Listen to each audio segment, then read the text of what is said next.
that really, I think, kind of brought me out.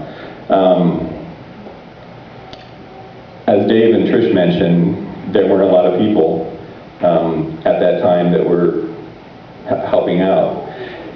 And so I think, Brian, you asked Cindy to lead out a women's group, and she freaked out because she does not get up in front of people, she does not do things.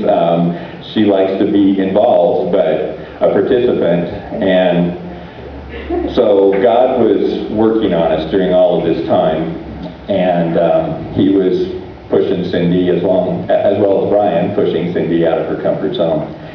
And at the same time, Dave was getting the men's ministry group started too. And so that was a natural place for me to go. I hated it. I hated it. And I apologized to Dave, and I apologized to Dave again. I was a jerk because everything that he was teaching us and that we were reading in the book was going against what was going on in my head and in my life. And so God was working on me, and I was feeling it. Believe me, I was feeling it. Where do I want to go? I guess we just continued to wear masks, though, I think.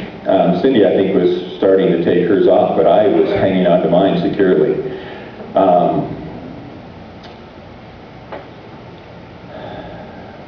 But I guess I should end my story.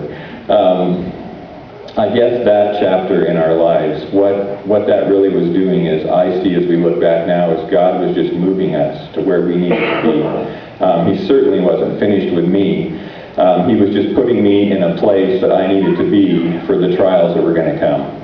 And it was certainly God leading in our lives that orchestrated those circumstances, if you want to call them that, but I think it was just God pushing us this way and this way and this way to get us in the right spot, so that when trials came, we were surrounded by a group of people that were accepting, were non-judgmental, were supportive, were loving, were caring. You've heard all those things from other people that have been talking today, but I think that's the theme of the experience, is when somebody's hurting, it doesn't matter what the problem is, you've got people here that are going to care about you.